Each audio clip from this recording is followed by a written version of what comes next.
के सामने उठाए हैं वो सारे के सारे जो पानी से संबंधित मुद्दे हैं, और सिर्फ उसमें हरियाणा के मुद्दे नहीं, उसमें और भी बड़े मुद्दे हैं जो उनके साथ उठाए गए, खासतौर पर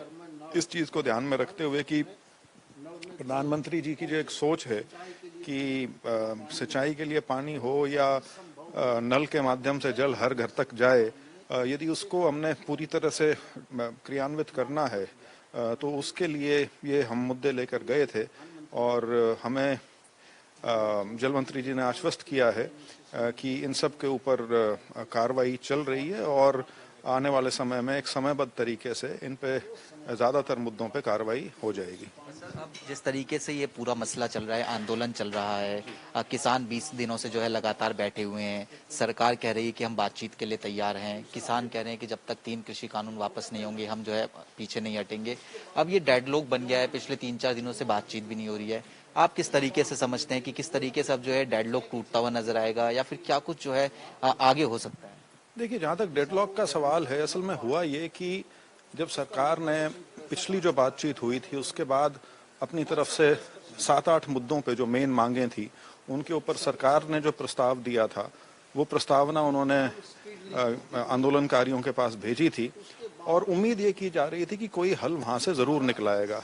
लेकिन किन्हीं भी कारणों से वो उसके ऊपर सहमति नहीं बन पाई। लेकिन अब फिर, और उस बात को शायद 4-5 दिन हो भी गए हैं, लेकिन यदि आप देखें चाहे सरकार हो या किसान के संगठन हो,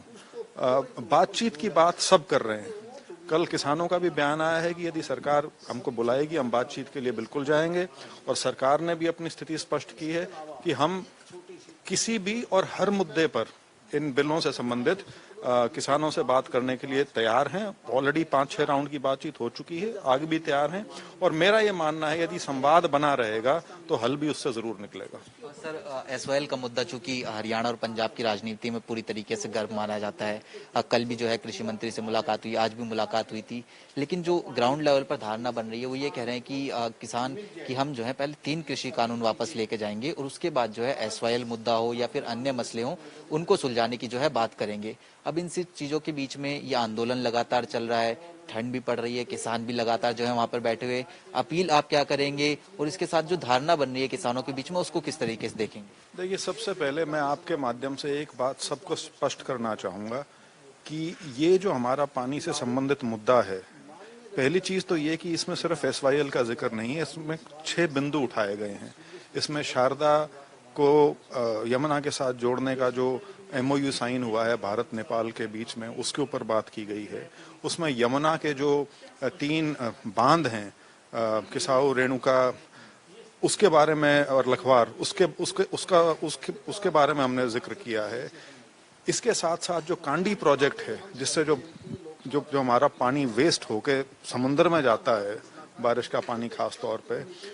उस कांडी प्रोजेक्ट को और गति देने के लिए उसमें और फंड्स देने का जो सवाल है वो भी उसमें उठाया है। और उसके साथ साथ एसवाईएल का मुद्दा भी है, क्योंकि ये सारे मुद्दे जो हैं ये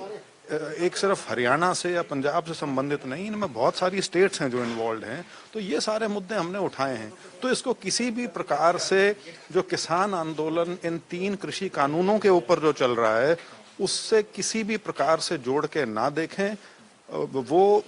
वो जो आंदोलन है वो उन 3 कानूनों से संबंधित है, और उसमें जो भी किसान आए हुए हैं सारे के सारे,